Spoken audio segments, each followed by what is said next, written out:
Welcome to day 3 here in Bahrain, and the first race of the 2014 season is fast approaching. But is it too fast for some? Behind these garage doors, the teams are working furiously to get the cars ready, and none more so than behind these doors at Red Bull. Yesterday they managed 59 laps, but today they could only just complete half that number. Mercedes-powered cars occupied the top 3 spots on the timesheet. Lewis Hamilton posting the fastest time of testing so far, running on the soft tyres. The Mercedes pace drew admiring glances from Jenson Button, who was second quickest, but also managed a race simulation. A strong day again for Williams, who had both drivers in the car today, and a good day for Sauber. But yet again, Red Bull weren't able to make the most of the track time. From Jerez, we've made progress, and it was, I think after Jerez we knew it was not going to happen overnight, and yeah, we've had a few weeks now before this test, but again coming here we knew it was probably still going to take a bit of time, so I think we're making the steps that we expected to make.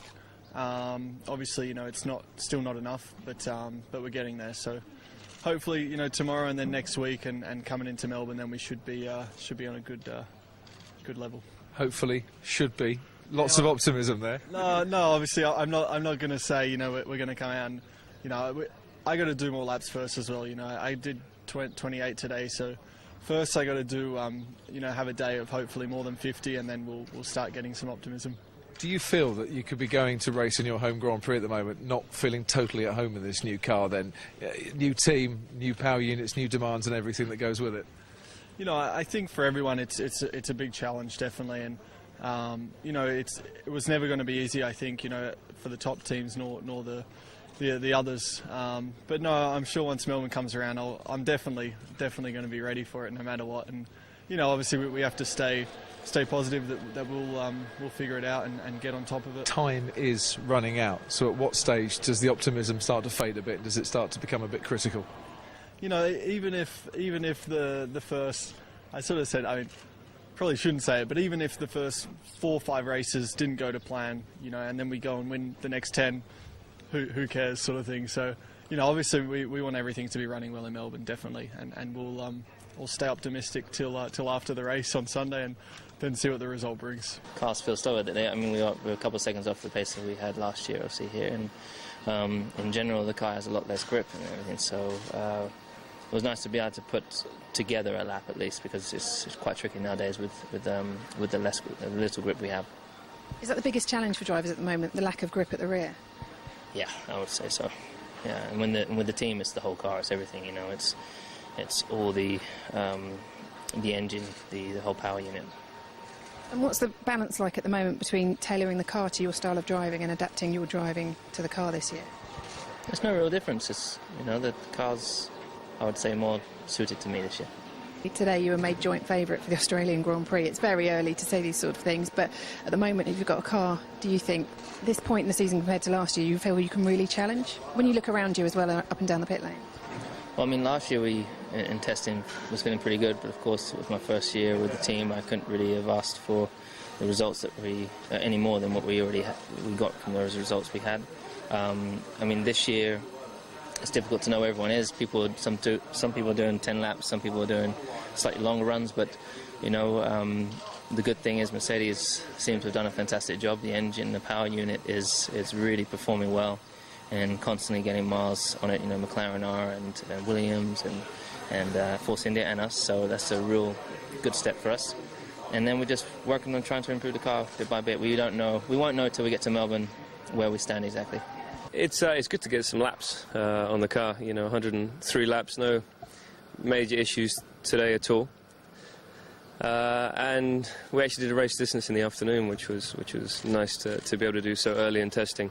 We know there's a lot of work to do from doing the running.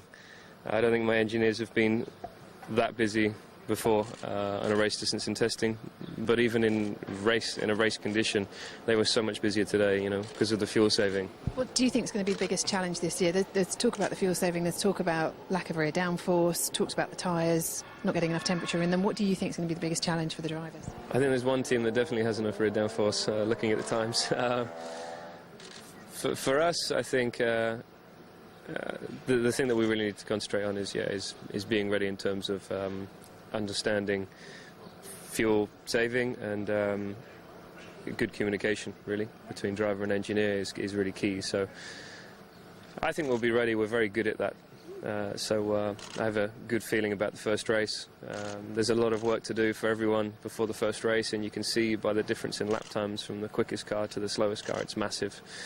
I'm sure we're not all running the same spec and the same tyres and the same conditions, but still it's a massive gap. I'm sure it'll be closer by the first race, and I feel that we will be ready for the first race, but as I said, there's a lot of work for us to do in the limited time we have. That's a different position to you were in 12 months ago, certainly. How does the car feel? It's very early to be talking about title chances, but what a year it would be for you if you could manage to do that this year. How's the car feeling compared to last year and your feelings? It's a great base, it really is. Can't really compare it to last year. This car goes in a straight line on the straights, and it doesn't bounce up and down. You can see where you're going when you get to the corner. So it's a big difference. We're still lacking a lot of downforce, I think, and I think every team is. But compared to the car that was quicker than us today, I think it's an area where we're weak at the moment. But the basic aim for us was to get a good car mechanically and a basic aerodynamic car, and hopefully building that through the season, but as much as we can for the first race. So yes, we're in a reasonable position. You'd like to be faster. We had some different small problems around that we are fixing, and we are working around, and I really hope to have more laps tomorrow. When you did get out on track, what were you able to learn that you hadn't learned before? I think the last 2 days we were not at the top in terms of doing a lot of lap in the track, but we are learning, from the car. At the same time, the team is learning from the car as well, trying different things, different setups. It's quite early,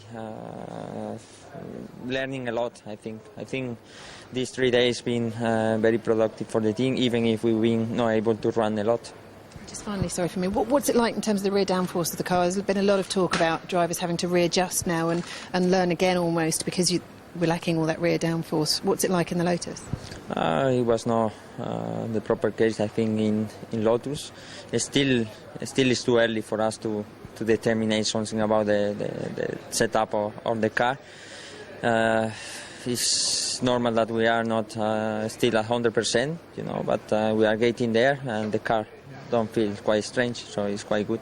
We had a failure with the motor, so we had to change it, and we lost quite a bit of time there. In terms of the cars this year, what's your feeling? I mean, what you had last year at McLaren, do you feel this year you've got a car that's more able to show your ability, if you like? I hope so. I mean, still a very early days. I'm sure I will. Doesn't matter where we are. I'll be able to show my capability as a driver. So in that respect, I have to maximize what I have. At the end of the day, in Formula One, it's all what you have. It's your car, so you have to try and do your very best with the car that you have. A lot of drivers are talking about the problems with the rear of the car because you don't have the downforce there now. Do you think, the biggest challenge for drivers getting to grips with the rear of the car? We've had wheel spinning and all sorts. Yeah, I mean, the rear of the car is very loose. We cannot forget also that the tire has changed, so we have less downforce from the tire, less grip, and the car itself also has less downforce, so we got more torque. So it's a complicated machine. We've managed 57 laps, so it's quite a good mileage. I'm quite happy about it. I would be happier if we would have done 100 laps, more than that. But never mind, we did a good job after a bit of a disaster. First 3 days for me, where I did almost nothing. This day has been a very, very positive note for me, for the team, and we will keep pushing. There's plenty of work to do. We're a bit in a catch-up phase, that's for sure, but I'm pretty sure Renault and the team and we know what to do, and we will get there at some point. Being a rookie, as you do get called, this season actually could be seen as an advantage by some, because a lot of the drivers who have been driving for a while are having to learn almost a new style of driving. They're having to learn an awful lot more than they've been used to in recent years. So do you think it actually levels the playing field for a new driver coming in as well? No, I mean you can see it from different points, but in the end, like I often said, I'm rookie and I only have 3 days of testing ahead of me now. So because first 3 days has been more or less lost, so it's never easy and it's never equals something. I think yes, it's true that these rules are new for everyone, but if you're in the catch-up phase, you always have to push a little bit harder. And I'm not planning to use a rookie as an excuse for something, or I don't think it will actually give me any advantage. So we just have to keep pushing like if it was a normal day, normal racing season. Speaking to the drivers tonight, some are saying we will be ready for Melbourne, we're in a good place. Some are saying it's going to be really tough for us to be able to compete in Melbourne. Where do you think Toro Rosso sit right now? Well, we'll be able to compete. The question mark is where we're going to be. It's a bit of a question mark for now. We are doing our things. We're focused on our job, on our job list, and we will know on Saturday evening where we are. But definitely for now we're a bit in the catch-up phase, which is pretty obvious. So we will always do our best. Today was for sure more productive than yesterday. We did a lot of laps. We managed to achieve our program and to do all the things that we planned. I think, you know, from this perspective, we can say that it's a step forward overall. I mean, yesterday was a lot about understanding different areas where, you know, we were a little bit green, and now today we applied it in a more conscious way, in a way that, you know, has to be done. We practiced them very well on doing the new tire runs, and also for myself was very good to get to know the new compounds, the new tires, and to get a feeling of them, to know how to prepare better on that side. Just 40 hours left until the cars go out for first practice in Melbourne. It's a race against time to get them ready. But is this one race Red Bull won't win? We'll be live throughout day 4 with updates on Sky Sports News, and back here with a full roundup on Sky Sports F1 at 9 p.m.